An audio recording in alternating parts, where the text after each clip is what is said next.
Abordons la crise entre la France et l'Algérie, car ce qui se passe actuellement dépasse les simples gros titres.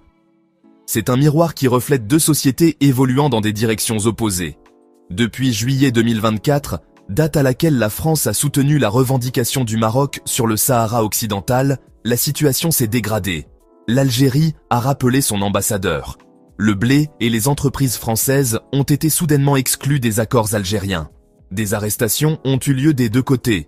Des écrivains à Alger, des influenceurs à Paris.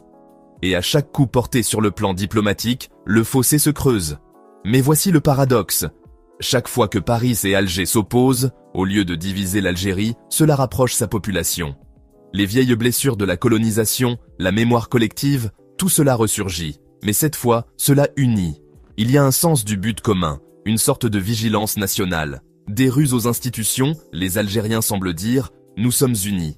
Pendant ce temps, en France, l'ambiance est différente. Ces tensions révèlent de profondes fractures.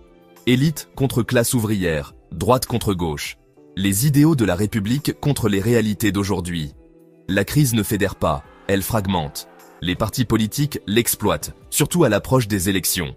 Le débat est détourné et le dialogue se transforme en pugilat. Pourtant, la France et l'Algérie sont liées, non seulement par l'histoire, mais aussi par les individus. Plus d'1 million de citoyens français ont des racines algériennes. Ce sont des étudiants, des travailleurs, des entrepreneurs. Ils constituent le pont humain entre deux mondes et, trop souvent, ils se retrouvent pris entre deux feux. Les deux gouvernements ont une responsabilité dans cette situation. Il ne s'agit pas seulement de politique et de frontières.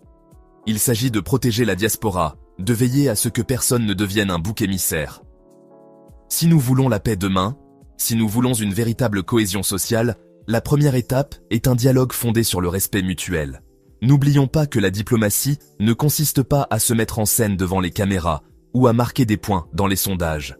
Il s'agit de résoudre les problèmes discrètement, de préserver l'équilibre et de construire des ponts, surtout lorsque les émotions menacent d'ériger des murs. Pour les générations qui grandissent des deux côtés de la Méditerranée, ce moment est important. C'est une épreuve. Pouvons-nous dépasser les réflexes du passé et trouver une nouvelle voie? Seulement si nous maintenons le dialogue et refusons de laisser la peur dicter notre avenir.